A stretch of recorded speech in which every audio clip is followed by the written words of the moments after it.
With less than a month left in the legislative session, one of the big cornerstones this year, funding transportation, is missing in action. We've only seen a bullet point framework document released 2 months ago. But this morning, a group of Democratic lawmakers called for the framework to be expanded with more support for safety and public transit.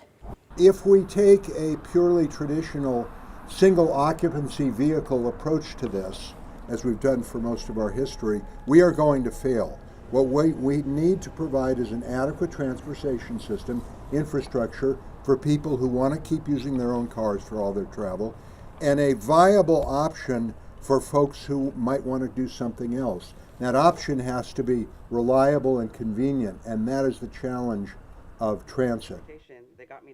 Democrats control the legislature, so today's press conference was basically a faction of Dems calling the co-chairs of the Joint Transportation Committee, Democrats Chris Gorsuch and Susan McLean, to take their priorities into account. The baseline framework released 2 months ago is called TRIP, which stands for Transportation Reinvestment Plan. Here are some of the takeaways that you should be aware of.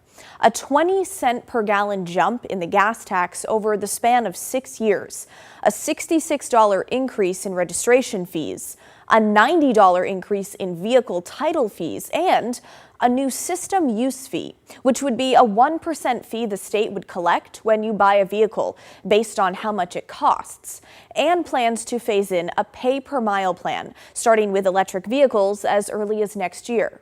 Now, the plan aims to end the state's chronic transportation funding crunch by raising nearly $2 billion in new revenue every budget cycle, most of which would go to the state highway fund that pays for road maintenance. Now, as we told you on Monday, there are also discussions about cutting back on DEQ emissions testing to save some money. But the Democrats who gathered this morning say that plan needs to go further. Our transportation system is currently underinvested and has been disinvested for the past few decades. So unfortunately, we're going to have a conversation with Oregonians about what they're willing to invest in to ensure that we have roads that are not full of potholes, kids that can get to school safely, and public transit options.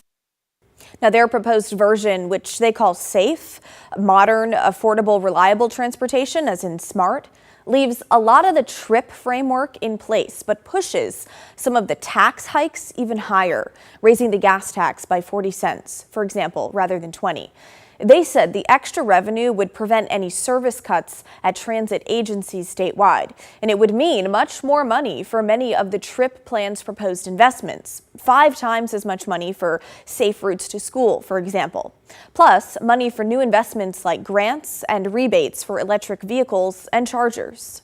Right now, transit agencies across the state are looking at cuts to service if they get the funding levels currently included in the TRIP. But we've also known that that was just a first draft, and we expect to see the first bill language to be released soon in the next few days. So we're hopeful that with this kind of advocacy and the strong support we're getting from legislators, that we'll see it in the first bill language.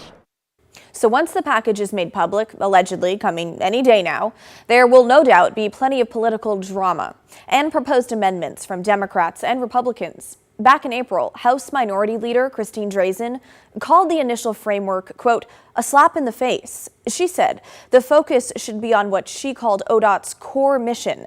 That's things like plowing roads and filling potholes. Republicans released their own proposed package framework last month, but it mostly proposed filling the road maintenance funding gap by cutting funding elsewhere rather than raising taxes. Things like moving $146 million from climate initiatives to the state highway fund and $38 million taken from passenger rail service. We don't think that Oregonians should be asked to pay for climate initiatives through the Department of Transportation. And so the Democrats, through this process, have continued to double down on status quo. They want to do everything this agency has been doing, and frankly, they haven't been doing it well, and they want to pay more for more of the same.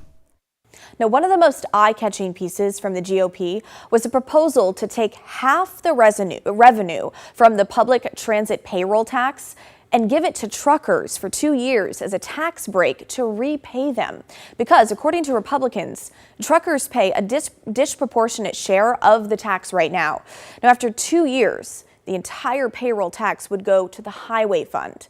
The plan did not mention what the transit agencies were expected to do. But given that TriMet, for example, gets nearly 70% of its funding from that payroll tax, there would no doubt be some service cuts. Will Democrats even entertain that idea? Not likely. But it's not entirely a political show because, as this morning's press conference illustrates, the Democrats aren't totally united. So, if they end up divided over two versions of the package, that could give Republicans more leverage. But the next few weeks are going to be a sprint to get the final version hammered out, and we will be watching. But now let's hear your thoughts. What do you think about the proposals on the table or the proposed fee hikes? Maybe you like the Republicans' proposal. Email us at thestory@kgw.com or call and leave a voicemail 503-226-5090.